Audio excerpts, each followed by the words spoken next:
Smart startup. Smart has a nice ring to it. It's lovely to say something or someone is smart. Yet, it can mean so many different things. But not all smarts are the same. A company building smart devices does not automatically mean that the people behind the things are necessarily smart or acting smartly. In the long term, our devices are getting ever more connected. They are the ultimate spying equipment that Q of Bond movies could have only dreamed of.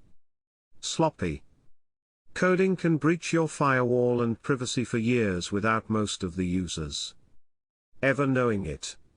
The device is smart enough to leak your information but not clever enough to stop it independently. A smart company needs to think closely what they actually want to achieve.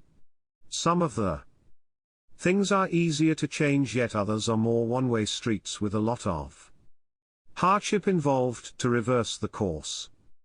The forming years of a startup define many of the things that are hard to change later.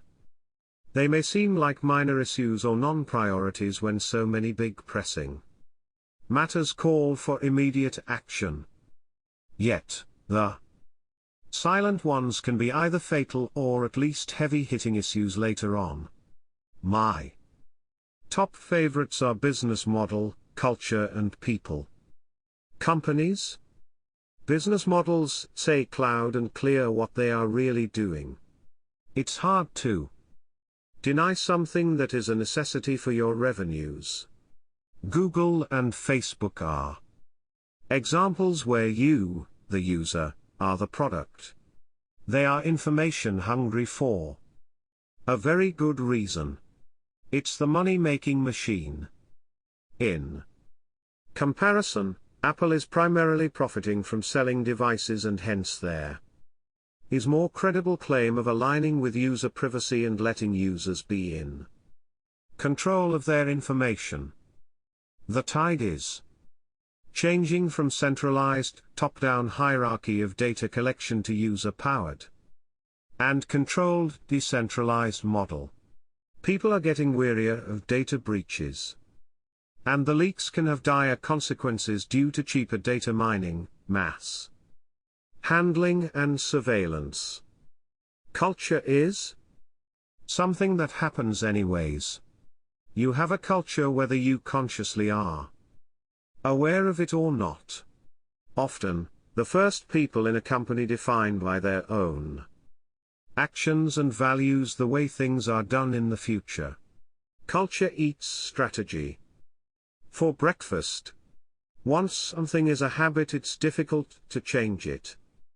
Nice statements have very little relevance if your performance goals and required results conflict them. Incentive structures are powerful tools that shape your culture, for better or worse. This leads to the most crucial component, the people. Values and integrity define the outcomes. If you have a culture where long-term business relationship with clients is of utmost importance, it shows in the user experience and quality of the products. And all these start and end with your people. If they are not comfortable with your business model or culture, it will show. What does it tell about your company and your products if the very people who are building them are distancing themselves by stating that they are not actually using them to keep their credibility? I'm just working there. It's just my job. Building trust takes time, but losing it can be done in seconds. Showing love to the customer is a good way to earn their respect and loyalty. A good quality product oozes trust and care. It is a delight to discover new features in products that you have already used for years beforehand. It tells someone has paid attention to details and thought about you, the end user. Being smart involves the why question in the beginning. Why are we doing what we are doing? This links to the other important question, who's really our customer, that pays our bills. It may not be the one actually using our products. Ambiguity on these 2 points tends to lead to confusion and conflicts later on. This is the business model issue. It's hard to serve two masters. Your business model and culture attract certain type of people, and they define the quality of your offerings and customer experience. This is where the short term meets the long term, and your profits as well.